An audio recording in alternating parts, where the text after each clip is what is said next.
I'm Chanjuan. I'm a social professor at University of North Texas in the United States.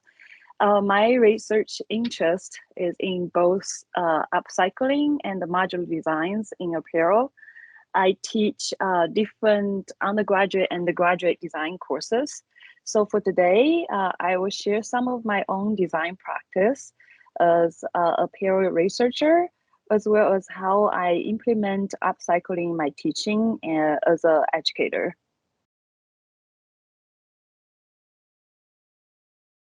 All right, so as many researcher has stated here and in the worldwide, fast and the mass fashion has created an overwhelming amount of consumption and the waste in our world today. So as one of the sustainable design approach, upcycling can provide designers with the opportunity to reassess the value of a discarded material and then sorry. At the same time, upcycling can provide designer with the opportunity to create something that is wasteful. So we have already seen a lot of designers here and even in the past to share their upcycling practice. But one of the issues I'm making my own designs, I noticed that while we can really repurpose garments by making use of any type of waste, but because the textile waste is very irregular and is very unique, so one challenge is to standardize one garment into a set or series as a conventionally designed or produced clothing collection. Just like how, especially when I start teaching the students, when their end of the goal is creating a fashion collection. So how can I implementing the collection idea into upcycling, something I was working towards too. So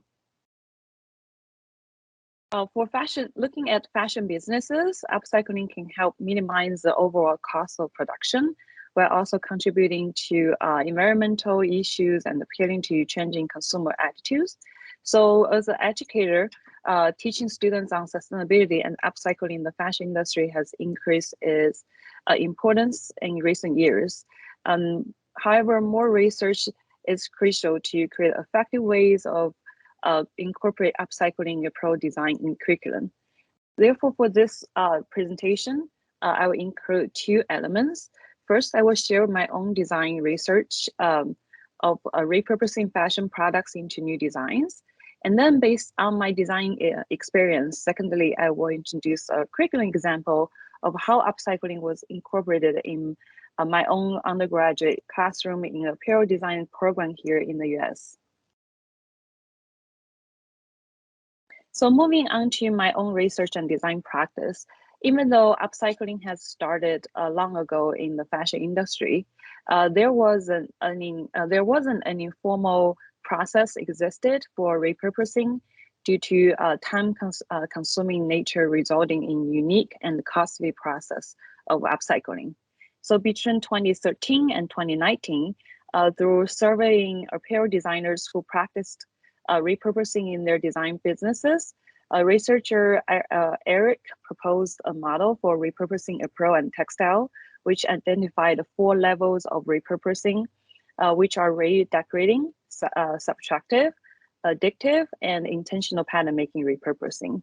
The following designs that I will share, which are my own design, are focused on the last two levels of repurposing that she proposed, which are the addictive repurposing and the intentional pattern making method.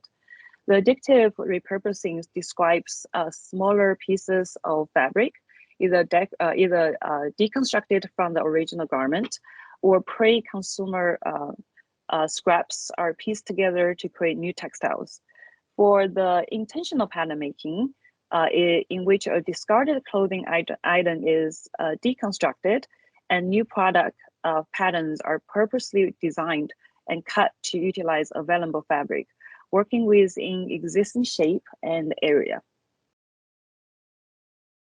The 3 designs that I will share are listed here, which are the titles are Rebirth, Rebirth 2, and Oxford Lattice.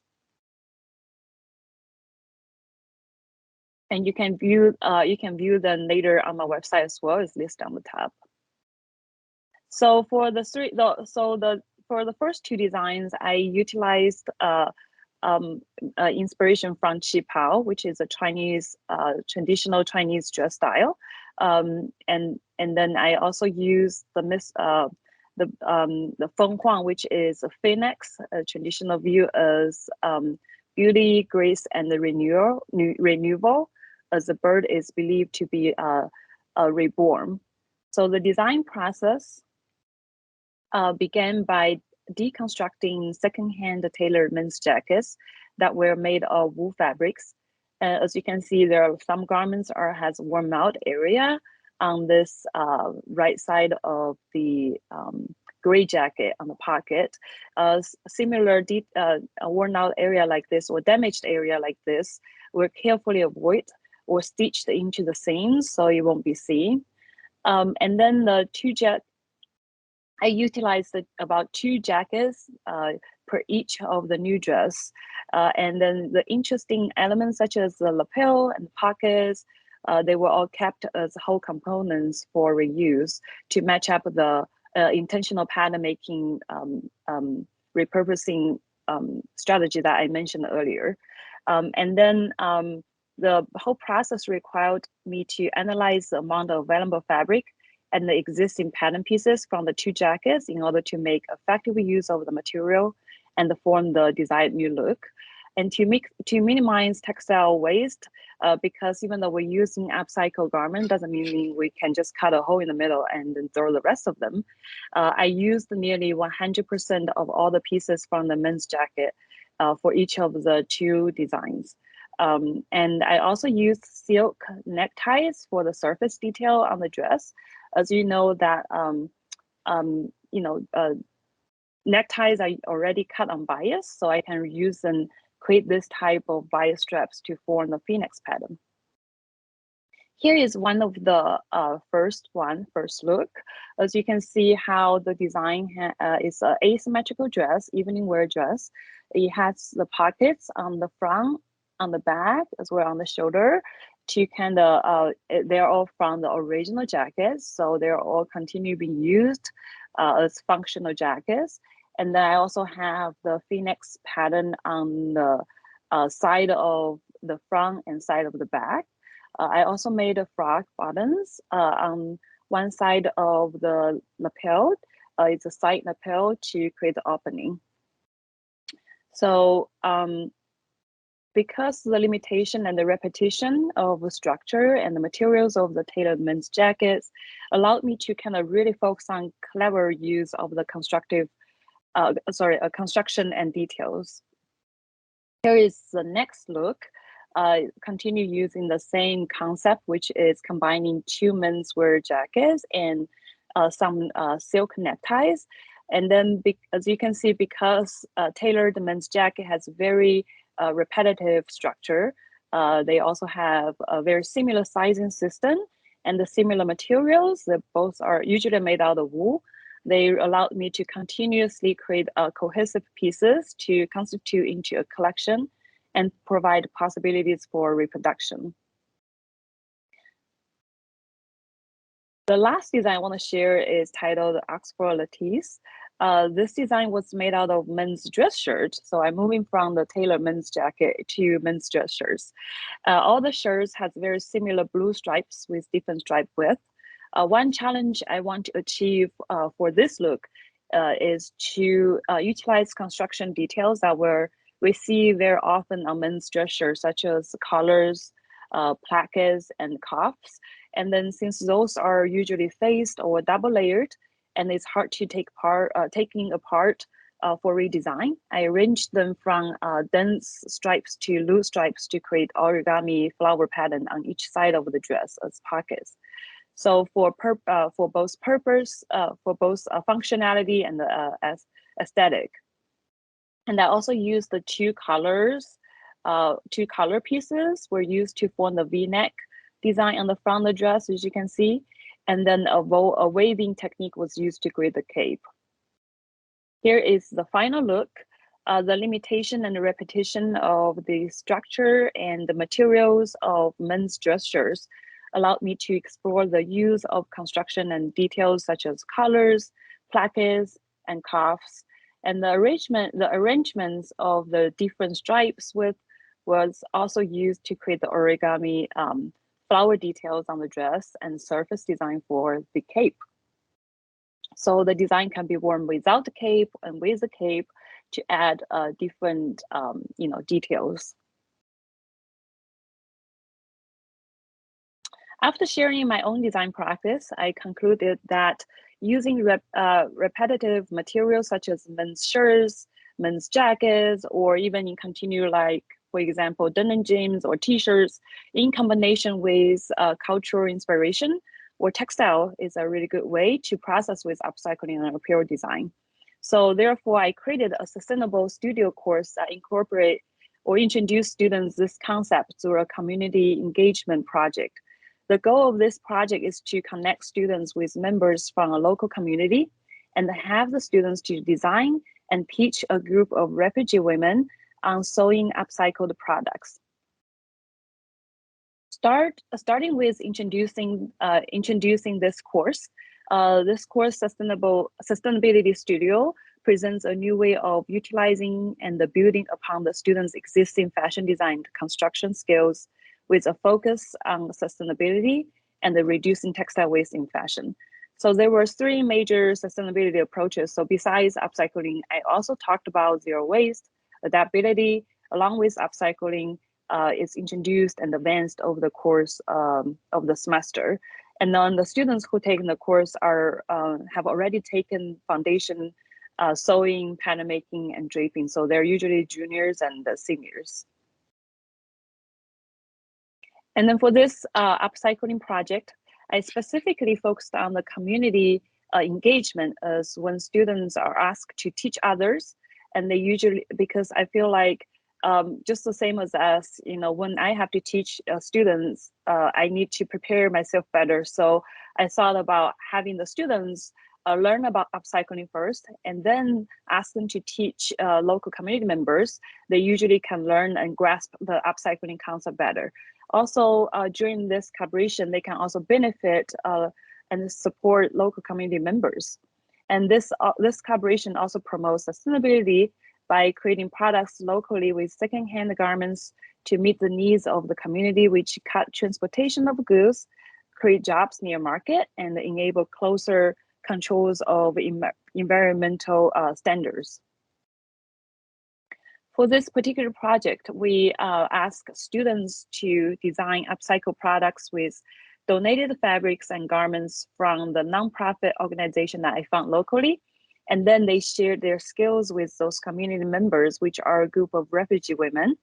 And the organization, local refugee women, are then able to learn construction techniques that enable them to create local fashion products using upcycled material, and then calculating in an approach where all participant members mutually benefit through the exchange of design, construction knowledge, and the resources. So the purpose of this project is to understand the impact of a community engagement approach for both undergraduate students and a nonprofit organization supporting refugee women in the creation of upcycled fashion products to be locally made and sold. For the participants, we have, so since I introduced this project to college juniors and seniors, like I mentioned, in a Sustainable Apparel Design Studio course, the project itself lasts a total of 3 weeks, and I had a total of 14 mixed junior and senior students participated. There were 12 women, refugee women from the local nonprofit organization were invited to collaborate with the students and then to create upcycled products to exhibit and sell to the public on a later date. This nonprofit organization I found actually locally just near the school. They are usually their daily mission is to support refugee women by offering bi-weekly classes, usually on sewing, at a local community center where they rent, and then to provide them this kind of skills, and increase their self-confidence, and then hopefully to boost their earning capacity. So in the first week, since there's 3 weeks, so the first week of the project, after lecturing of upcycling, including examples and then practices, what have been done in the industry. And then the students, I asked them to start doing market research, sketching, sampling with different upcycled materials on a half-scale dress form to come up with some garments and accessory designs that were made from donated denim jeans and sari garments, because that was what we received from the profit organization from the start. They usually give a lot of denim jeans and the sari fabrics as kind of reused and donation. The denim jeans was donated, usually denim garments, and the sari are usually the one that they brought from their own country, and then they want to reuse them to create some new designs. And then so at the same time, I also asked the students to prepare a demonstration plan. So just like how they're the teachers, they need to prepare their demo plan for their designs. On the second week, the students visited this local community center, and they met with women for about 2.5 hours and for this workshop. So the students communicated their product ideas to women, and then with a lot of visual picture, such as pictures, notes, because some of the women doesn't speak English. And then they also brought their own home sewing machine to the center to show them step by step on how to create some of the designs that the students created in the beginning. As you can see, the students in this one picture on the left, the students were teaching the women in their groups on how to construct the garments or accessories. So they cut the garments out from the denim. They cut the pattern out from the denim fabric, denim jeans that they donated. And on the right side of the picture shows they're reusing the sari they have. And then this picture shows some of the women, some of the final products that the group made. So we got some some tops, some purses, some bracelets, and then one thing that we like the women do is to really have them have the chance to pick their own fabric, and then so they are involved in the designing process rather than just learn how to sew one step by step. And then the last week of the project, the student group came back to school, and then they worked on their own in the classroom. They worked on the branding for the products by create those upcycled products they did the week before. They created some tags and logos where the women prepared to sell the products on the organization's website and during local events such as farmers market and things like that. So here's some examples of those branding that students made for each of their group. So after this project, in order to understand the students' learning experience, and then also to hear from the participants, from the women participants, after receiving IRB approval, we send out surveys to the students to learn about their learning experience, as well as we did a focus group interview with women to have them share their experiences. Starting with the feedback from the students, so all students responded positively to the project and appreciated collaborating with women from the community. And many commented that this was a new experience to design an upcycled product and teach others to construct them. Because they had to work in groups, about 2 or 3 students, along with 2 or 3 women, they helped them to value the teamwork, and then also promoted clear communication skills. Many students have also appreciated the importance of visually communicating how to manufacture their designs, their upcycled designs. Suggestions from the students, a few include that change the date of the workshop to be a class meeting time, so that because it was hosted on a weekend on Saturday morning, for the convenience to the women. So the student had to come to school on the weekend day, on the weekend. And then another suggestion student had was to make the workshop longer in order to finish more complicated designs. We also learned some feedback from the women. So out of the 12 refugee women who participate in the workshop, 7 of them shared their experience. Overall, the women responded positively to the workshop, and they were very grateful to learn new skills to better prepare them for future employment. When we asked about working with the students, the women commented that the students were very friendly and easy to work with. A few women expressed that by working with students from college, it really gave them hope for the future. In conclusion, I found that community-based learning engages students by using their own community as a source and the focus of learning, and give them opportunities to apply new skills. In this case, is upcycling, and then practice them in a novel settings. The community engagement project also provided the students the opportunity to design upcycle products that are locally made and sold while working with community members outside of the university to enhance their design, construction, and communication skills. Additionally, by collaborating with students, the community member were able to learn sewing and design skills for potential job opportunities in the future. The funding pertaining to learning outcomes and attitudes regarding the experience from both students and the community members will contribute to future plans in generating additional course projects that incorporate both sustainability and the community engagement approaches. So here, sorry, here is my references. And thank you very much.